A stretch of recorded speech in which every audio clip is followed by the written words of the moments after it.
Over to Mr. Aditya. Thank you so much.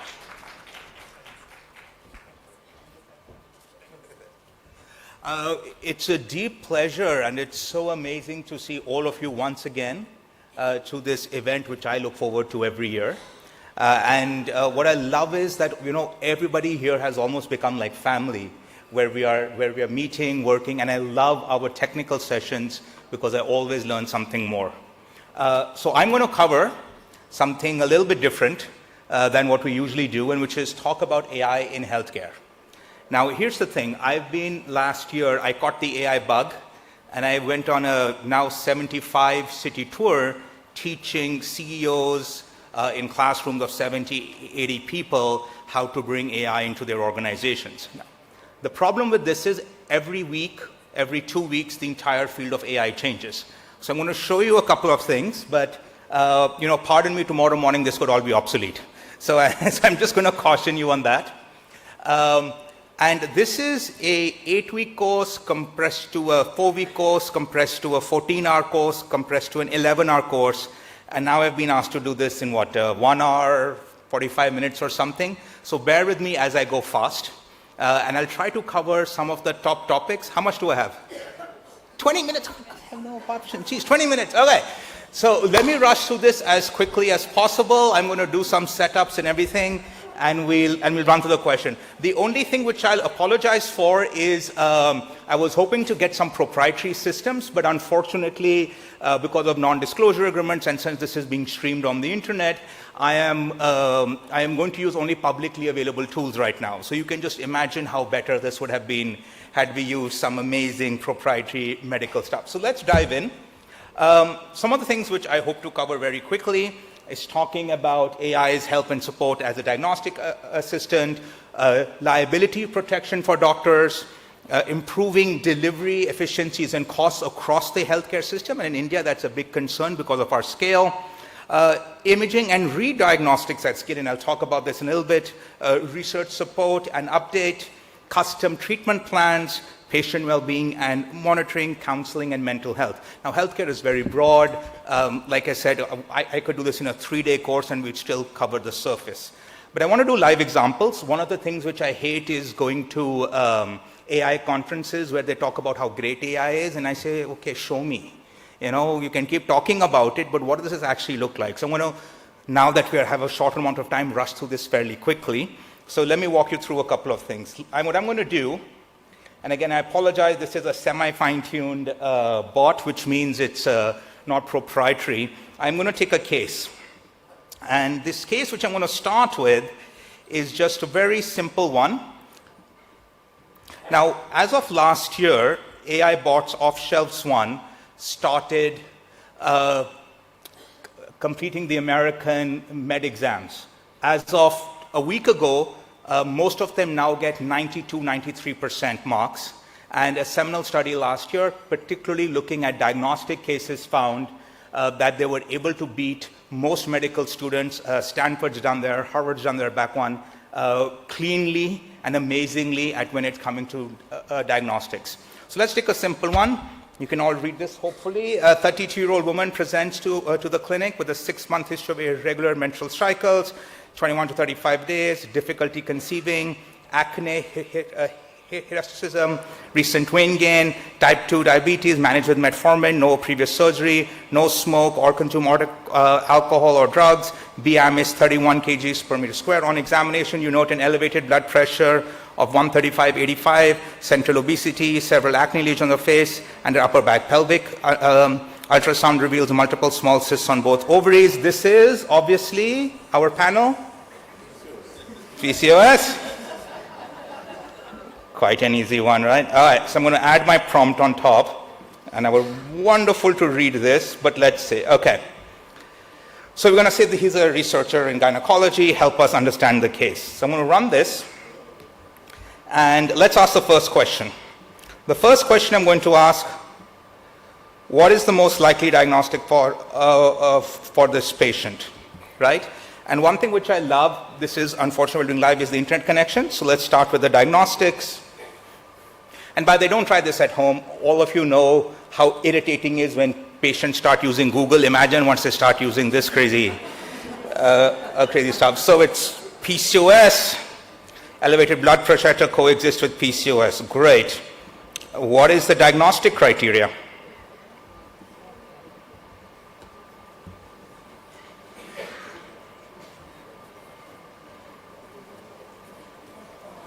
So running through the diagnostic criteria.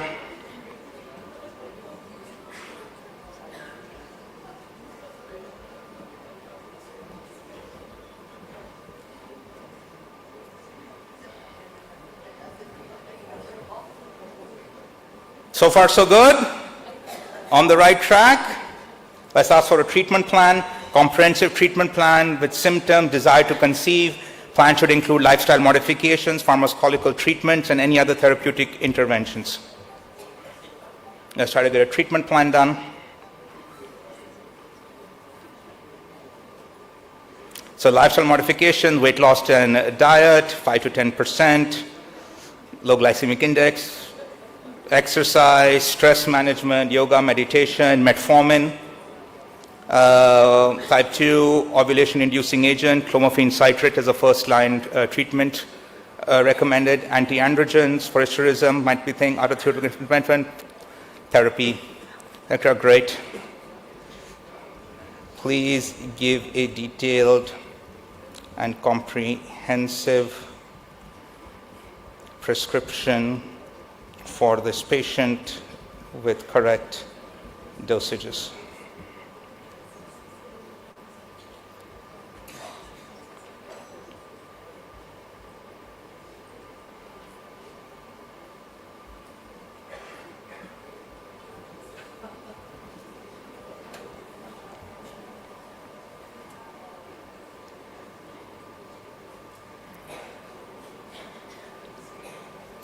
So far, so good?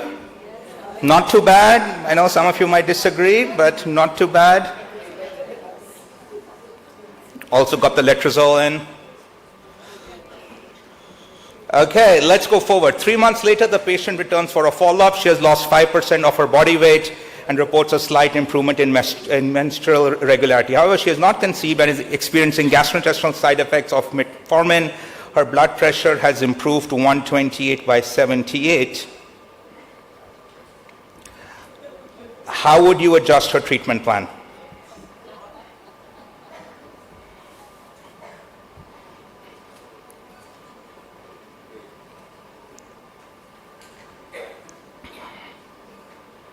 Dose adjustment, slow release formulation or extended release, fertility adjustment.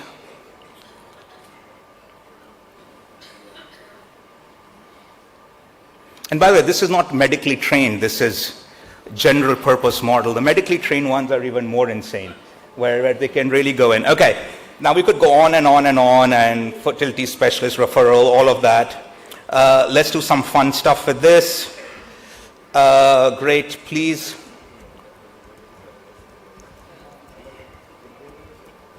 Write up this case in a comprehensive and detailed manner for a top 4 medical journal. Now, while it's doing this, and creating the abstract and everything else, since I don't have time, I'm going to ask AI to make a Bollywood song on incredible doctors attending the Walter Bushnell Foundation scientific research session. And I ran this earlier. Let's see what it came up with.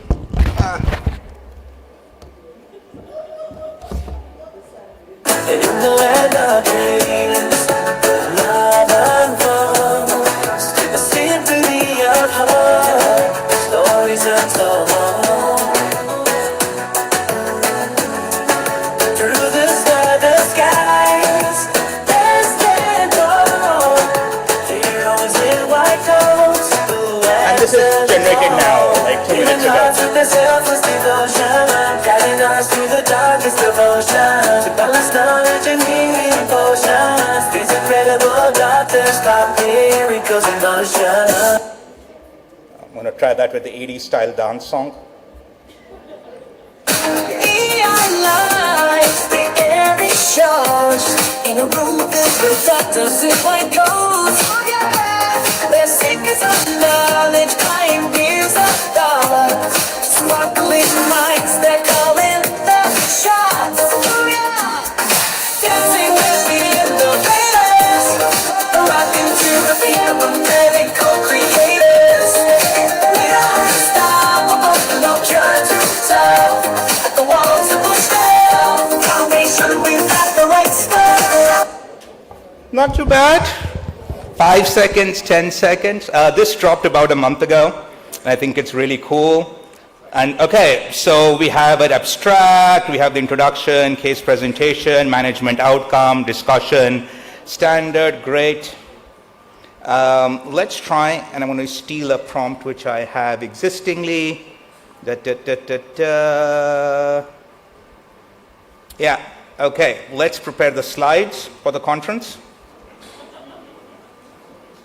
And while it's doing that, let's do some imaging. And so I'm going to do some cool stuff in imaging. I would take time there. So I'm going to ask it for a photograph of an Indian doctor portrayed as a superhero, dramatic manner, dramatic lighting conditions, dynamic composition, surrounded by medical equipment.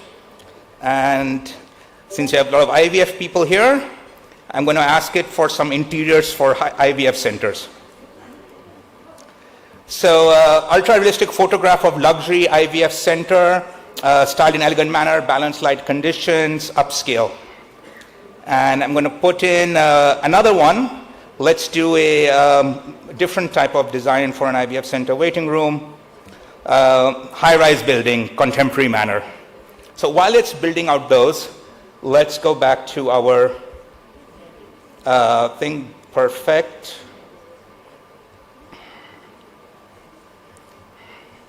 Okay, so the very simple slides. We would of course go back and forth and do this. And what I'm going to do is now ask it to quickly build the slides for me.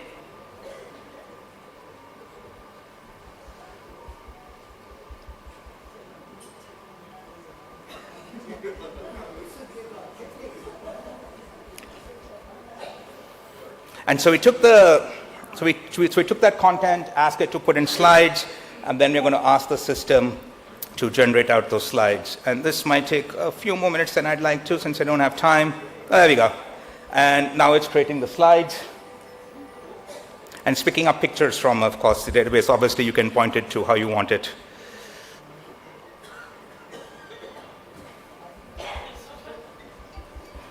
And so it runs the introduction.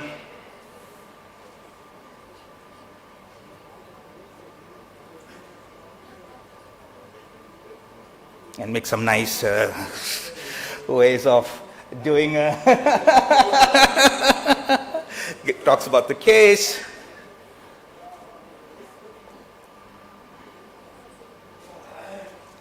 Metabolic health and all. But this is all live, right? I'm doing this with you. While it's creating the diagnostic criteria and all of that, let's go back to where we were on our pictures. And so the first one I thought was very cool. Let's open these out.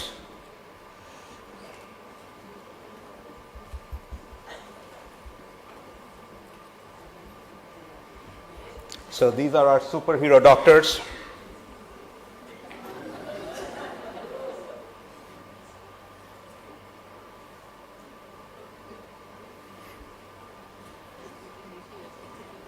Those are very cool. These are our luxury interiors.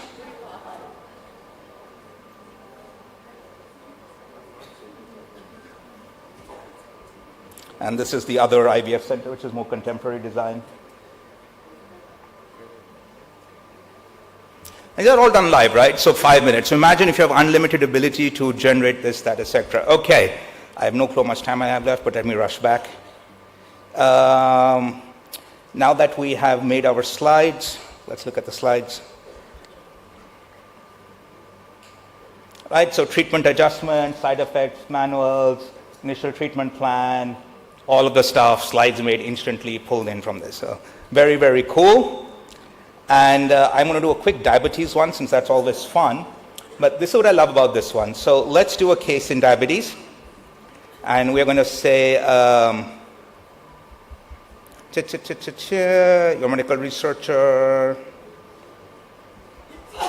Okay, so we're going to do something different this time. Right, so we're going to have this the medical case study, the clinical presentation, the lab tests, everything else. But we're going to try something very different. Okay, so what we're going to say, we're going to ask it to read the latest American Clinical Association's diabetes management criteria and standards of care and run this case through their classification system.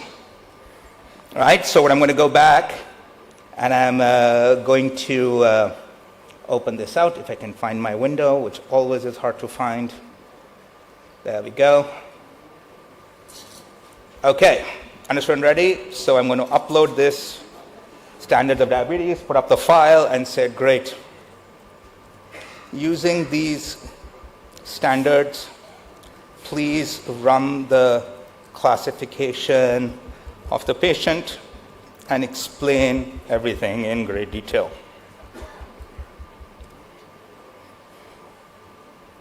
And now it's going to read the entire classification, right? It's about 49 pages, figure out what's the latest system, and then explain how to classify this patient into the guidelines. If I had time, I would ask it to make a clinical protocol, a hospital management system, and we'd go down category by category by category. And of course, this is based on the standards of care from the American Diabetes Association. This is the classification. This is the management we should do. And the diagnostic plans, etc., and such. And just for fun, since we have about a few minutes left, so I'm going to show you something really quickly. This is, where did it go? This is the Bajal Institute. This is what we've been spending the last couple of months on, which is dedicated to training about 1 million people on AI. And one of the things what we realized people are not doing is they're using very short prompts, like 10 words and all. So here's the thing, if you're not using at least 450 words for your prompts, you are doing it wrong. But if you don't get inspiration, we have this directory which can, for every single business, and we are getting the healthcare directory as soon as we can figure out the liability. And we have these brilliant prompts. And so this one I'm going to use, and all of our prompts are about 450 words. Right? So what I'm going to do is use this prompt. I'm just going to copy paste it in. And we're going to ask it as a nutritionist to come up with a Mediterranean diet for diabetes management. And we go back.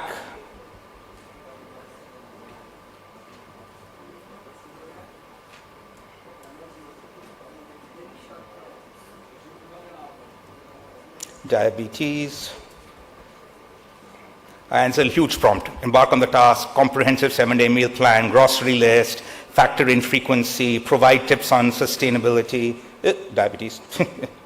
Well, anyway, so I'll let it run since I don't have time to edit the entire thing out, conclude for monitoring, etc. Right?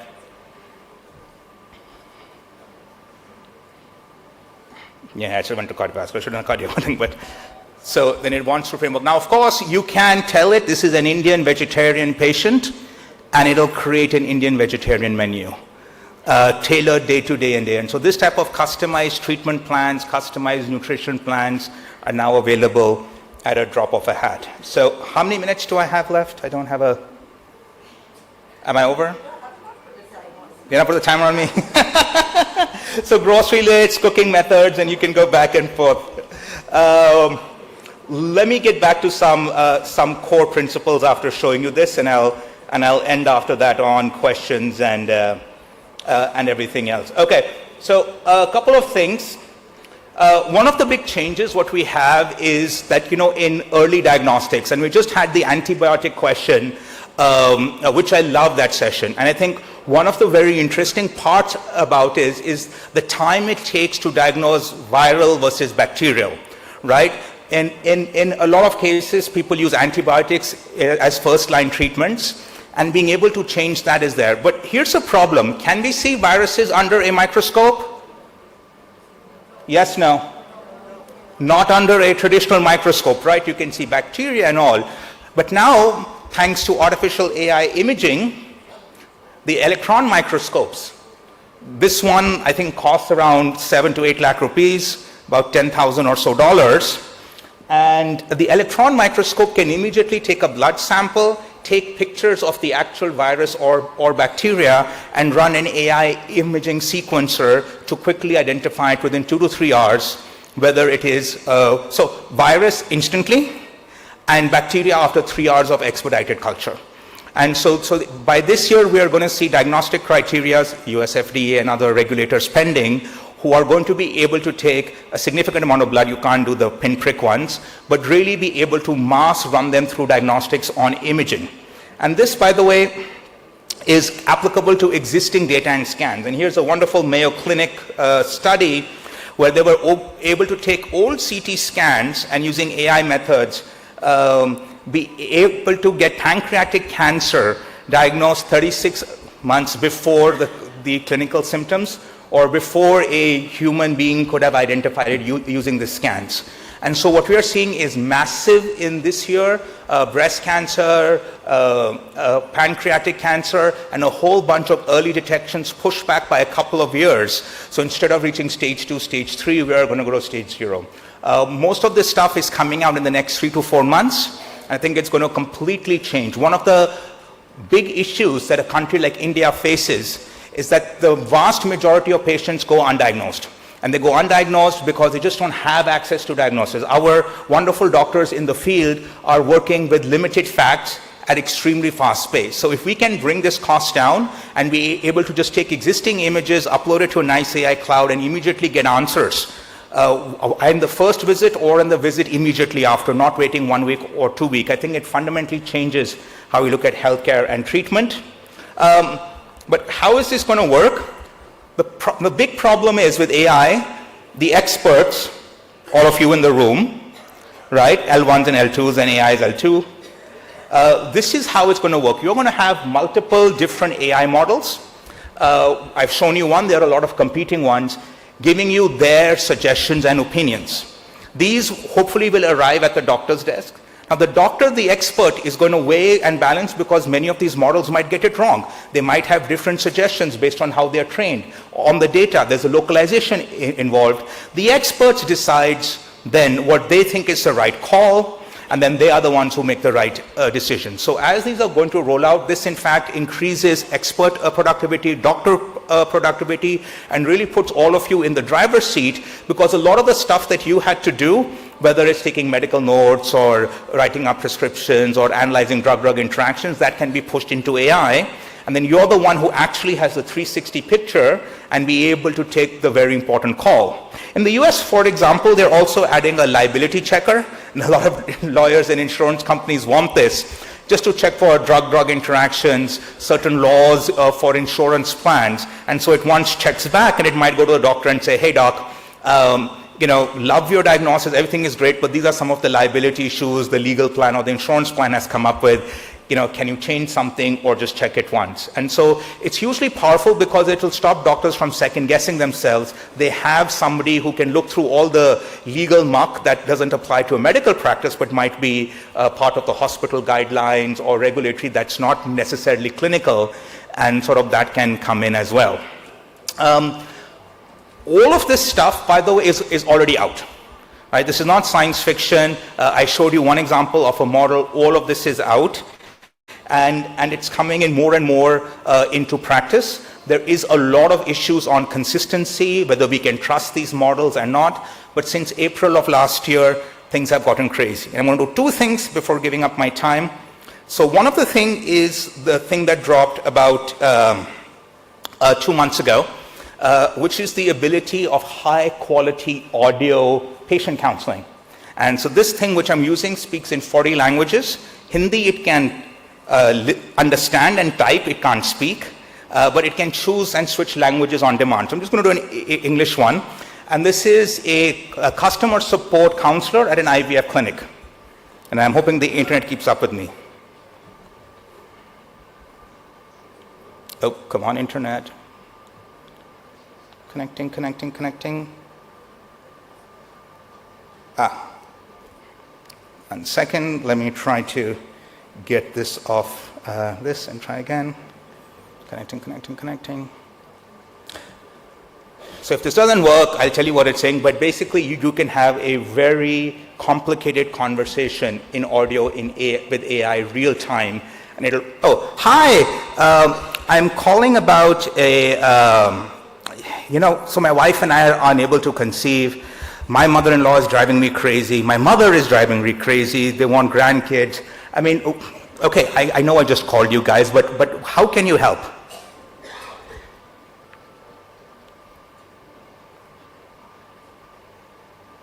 Let me take someone for the internet. Internet speed. So it's giving me the text, but it's not predicting on the voice yet. It'll come. No. I'll make the video and I'll send it to you all. The connection failed. This is the only risk of doing live demos, is the internet speed messes up and you're like back to the thing. I'll try once more and then I'll move on. I didn't want to show you something really fun. Yeah. So anyway, the difference is I could ramble on as a patient, right? And the earlier robots wouldn't understand what's this patient rambling on about. These ones now perfectly understand. They're able to give the perfect answer back, and they're able to chat back and forth. Maybe I can show you what they wanted to say but didn't say finally. And I'm going to end on one last funny one.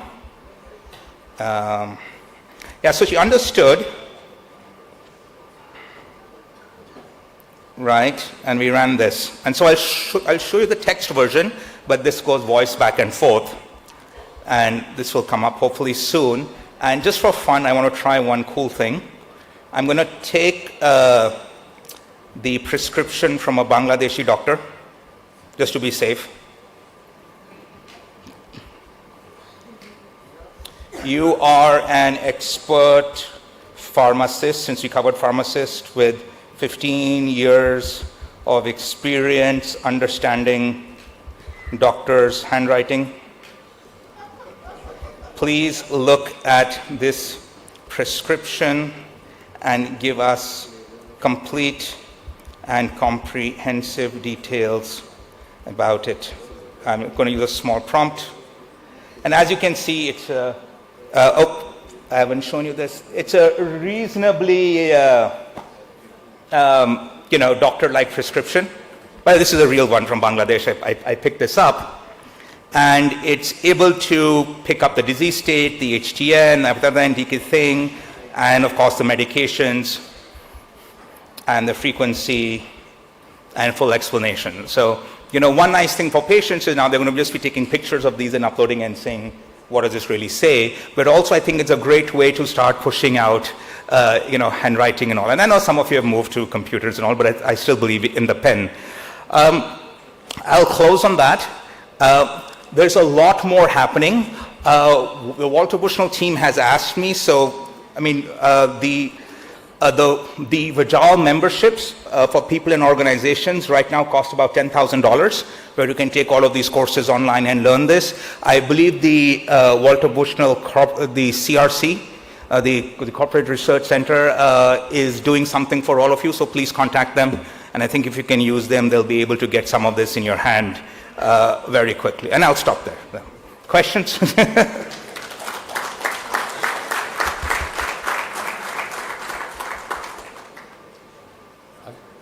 Is this on? I have no idea. It should just... Perfect, I think so. Yeah, good, thank you. It was fascinating.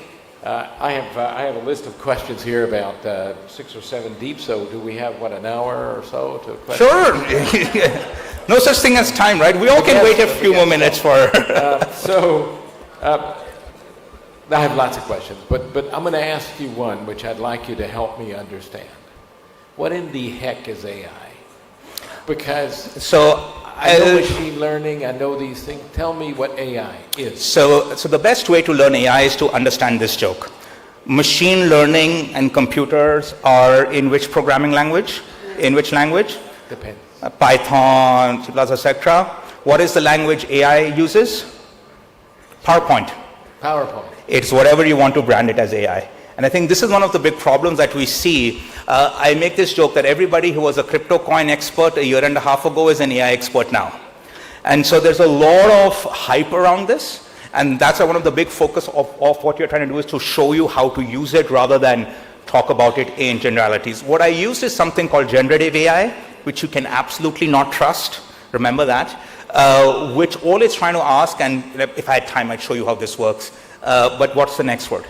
And nobody expected this to work. Even the people who made it, and I met some of them, didn't know this would work. And April of last year, it suddenly magically worked. And that's why you see everybody now trying to turn all the AI ships towards this new thing. But happy to send you my slides on this, and you can see the course on it. I still don't know what it is, so that's interesting. Yeah, I know. So again, that's the key. It is a predictive model of what the next word. How does that go from here to giving us clinical guidelines is a leap that I'll need about 15 minutes more to walk you through. Great, thank you. Hi. This time the stud volume 7, the new one, the first chapter on AI is written by me and Dr. Nandita and Dr. Reshma. AI in reproductive medicine in the stud, which has just come out. So we have been using AI in our practice for the last 3 years now. Mainly we use it for embryology. So we use it for grading embryos. We use it for grading oocytes. And those are the vision models which are getting better and better and better, right? So of course, my colleague Nandita also uses it a lot to question when she's doing presentations. She's much more adept at it than I am using it. But I feel that the biggest problem at present which we will face in the AI is a lot of explosion of knowledge. So there are a lot of programs, so many EMR systems are there, different embryo grade companies are competing in the market. You have prediction for preterm birth, you have prediction for cancer. So it's going to be difficult to select the program and utilize it because there's an explosion of programs. Yeah, and there's a new one every 2 weeks. Yeah, so the selection is going to be a problem. And the second thing is we must know the science because we don't know whether AI is telling you the right thing or wrong thing. So you ultimately, suppose AI gives you a presentation on PCOS, how do you know that it is given you the correct presentation? If you keep on asking question to ChatGPT, after some time, ChatGPT goes mad and it starts behaving badly and starts answering you back. Okay, so because it gets irritated, and then it may give you the wrong answer. So you must have the knowledge to find out whether what ChatGPT is telling you is the right thing or the wrong thing. Okay, so you need the presentation, you need to go to Google again to find out whether ChatGPT otherwise you'll give a presentation which is totally gone wrong. So you have to have that basic knowledge. So I don't think you can do away with the basic grounding. You have to use it to use your discretion to find out whether AI is giving you the right answer or not. So that is going to be always there. The doubt will always be at the back of your mind. Are you making a big mistake in going in a wrong direction? When we do traditional researching, you go to multiple sites, you read a lot of papers and then you derive that knowledge and then you make your presentation. Here some lady there, an electronic babe is making your presentation for you. You don't know whether she's on the right track or not. So this is the biggest problem with AI. Dr. Pai, and this is very important. Is ChatGPT and other large language models, Gemini, search engines? Yes or no? No. Where do they get the data from? All over the internet. Do you trust everything you read on the internet? No. If I took one newspaper's name, can I get everybody to agree that you all think this newspaper is the right source of information? Can I get one journal, IOG apart from IOG, which you can all agree is the number one source of information? I don't think so, and I think so that's why it's there. So one of the big things this is the formula which you have to really think about. Pick the model, and again, ChatGPT 4 public version isn't fine-tuned towards medicals, but you can take these models and make them perfectly attuned to the latest medical research out of the box, which is what many companies are doing, and I'm seeing a lot of those come out. But you have to put your context. Your context is important. rural, urban, India, all of that changes, how you see the world. And that's why you need the 450 prompts. A lot of the mistakes that even ChatGPT and all make is because people use one line, give me a presentation on PCOS. That's not going to help, right? You have to first outline what you want, what's the details, this. The second is data. And as Sir rightly pointed out, you can't trust the data inside these models. Don't. But what you can say is, I want that presentation. Here are the 10 papers that I want you to read.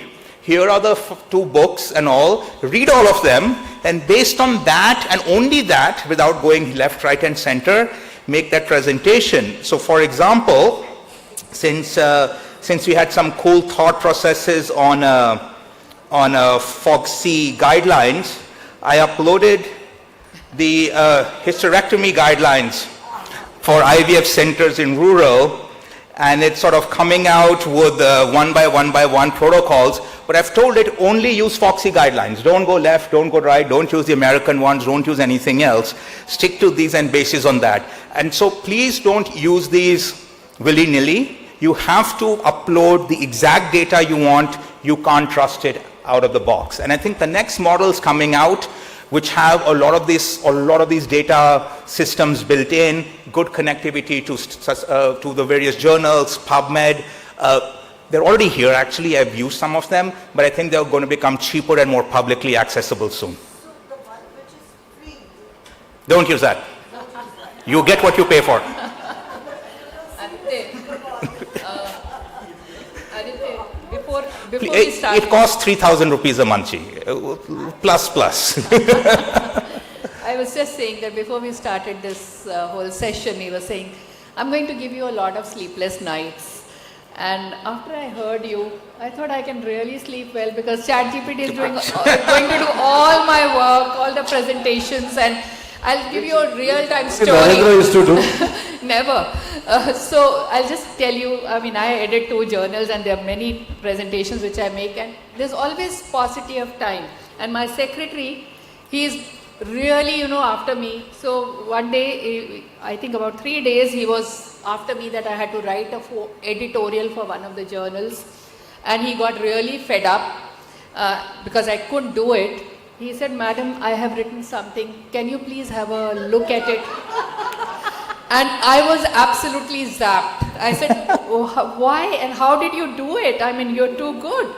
And he said, ma'am, ChatGPT. And yeah, by the way, all those people, suddenly, so I joke, in education institutions, what's the number one way that students get caught using ChatGPT and other AI models? Right? The teacher looks at them and said, you are too stupid to have written this. True. And I feel that a judicious use of all the technology is something which is really, really important. And human beings are going to be human beings. You can't really match their intelligence. This is all the creation of their intelligence only. But judicious use is very important. And I think the right choice at the right time of the right things is something which is going to take us forward. And yes, we can use it in a most intelligent way. I think sleepless nights again probably can be avoided because a lot of these guidelines can be immediately checked. By the time the patient is sitting, I just Google through. But yes, of course, the right track is very, very important. And that's something which we should be very much looking into. Thank you so much for a fabulous talk. Please, one thing which I want to show you, right? So ChatGPT is an AI model. It's one model and it's become famous because they were the first. How many models are competing now against it? You've heard of Google, Microsoft, 5, 10, 20? 5,000. This is the number as of this morning. 500,000.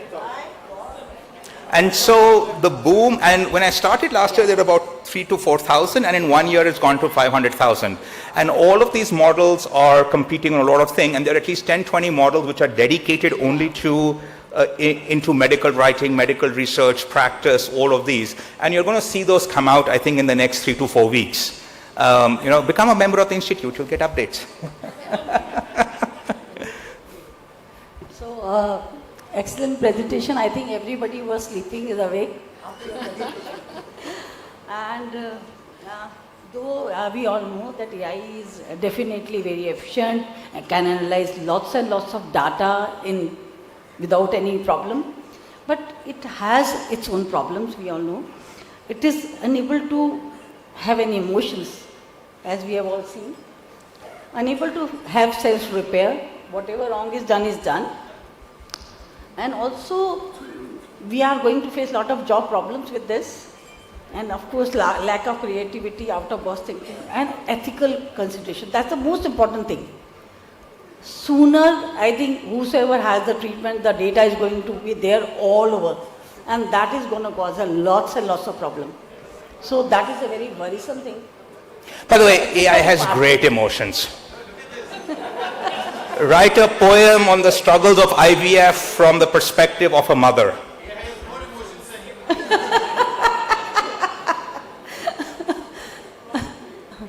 It's really good. What I wanted to do, if the internet was working, was to have a chat, a very emotional chat with the customer representative, and you would have seen them very, very on point, understanding emotions, being sympathetic, counseling. As of a few months ago, it's become really good. Again, these things change every 2 weeks. Great at poetry, by the way. You know, rewrite this poem in the style of Gabbar Singh.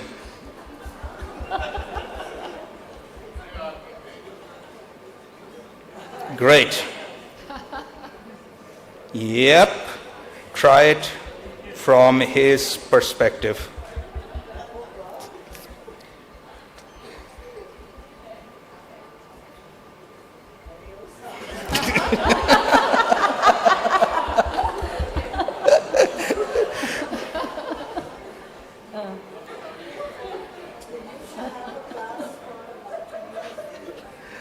We do. So that's what I'm going around the world, 11-hour class.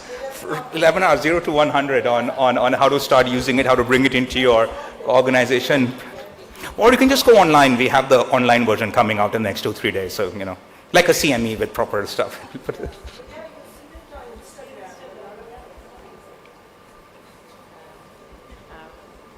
Say, Mr. Berlia, change is the constant thing in life, and we must take it as it comes happily. And I think we are very pleased with Google. Once upon a time, we used to go to library and search through the books shelf by shelf, and when we wrote our thesis. But I think we are very happy that Google is around, YouTube is around, and again, let us welcome ChatGPT with open arms. Absolutely, please. It was mesmerizing, insightful talk on AI, and I think we have to use it with responsibility for the patient care, and it is going to have very, very impactful in our patient, particularly in rural area where the multidisciplinary facilities are not available. So it will be going to great help for Indian public. I think that's an incredible point. I think one of the things is that what I love about this technology, obviously you can't trust it right now, but as it gets better and better, and again, you want multiple opinions from different AI models, you have to decide. But certainly in rural areas which may only have a very overwhelmed GP or an RMP even, at least getting some sort of support, I think would be fantastic. And they still have to be in the pilot seat, right? And that's one of the biggest things I've learned over the last year. The experts are the experts. What AI does really well is empower all the experts to get more information, save time, be more productive. But you can't do it without the experts because AI is not there, and I doubt it's going to be there for many, many years. Oh, question. Okay.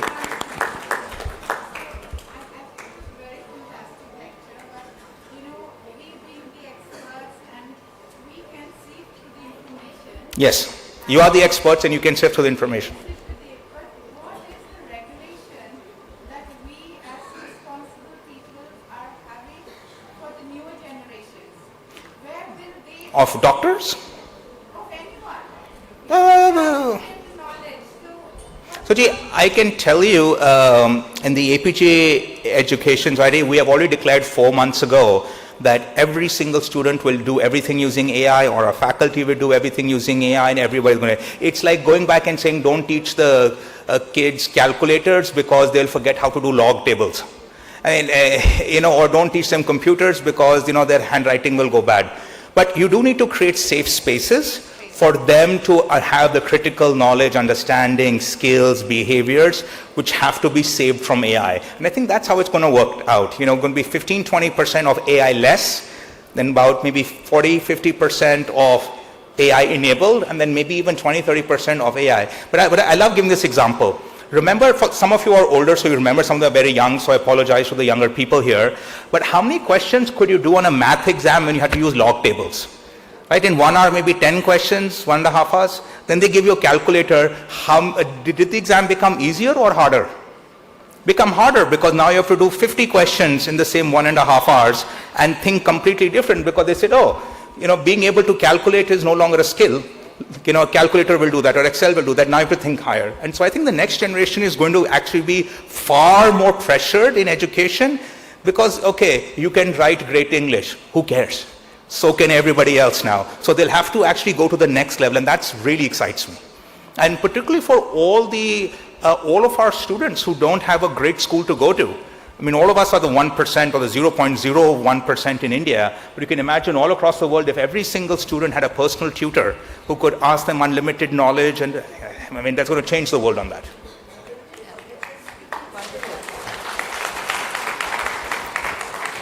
Pawachi? The students or AI? The students. Well, they'll talk to AI. Yeah, the problem is there is zero way to find out if somebody used ChatGPT or not. Okay, can I tell you the cheat code on how to cheat in ChatGPT? Please don't tell your kids. Right? 450 word prompt, but you say, here are 3-4 samples of my writing. Do it in the same tone, style, and level of it, and improve by 10%. Then after 1 month, you say, okay, now 10% better. Then after 1 month, 10% better. So the teacher thinks, oh my God, the student is learning so great. And all you're doing is keeping the writing style, tone, and level the same and going up and up and up. So education institutions, including medical education institutions, we're going to have to change how we look at examinations, how we look at project work, how we do that, because this is the new reality. And the quicker we face it, the faster we can transition, because I think next 3 months, 3 billion people will have access to some sort of AI model. Google has launched there in all the phones. Microsoft has launched in all the phones. Samsung, Xiaomi, all in 3 months are going to launch. So we have to face that. And I think the faster we do it and move on, 7 stages of grief, I think that's great. I think we're out of time almost. Last thoughts before I close? I just think that, it's very important. It's very important for us, especially all of us who are OBGYNs. The first 9 months in utero and the 2 years afterwards are very, very important for the personality and the logic and analysis development of a child. And that is something which we should definitely invest into, otherwise they'll never be able to use any ChatGPT also properly. So we must definitely, those skills are very, very important, and all these mobiles, iPads, computers are taking that away from our children. And that's something we should definitely indulge and invest into. Well, ma'am, thank you so much. I think we'll end on that. Sure. Yeah, so what I feel is that the person will make a lot of money in the future, just like we have this organically grown food, right? So it, in the future, similarly, you will have human generated information. That will be the real value. It's called right? Certified human crafted. Right.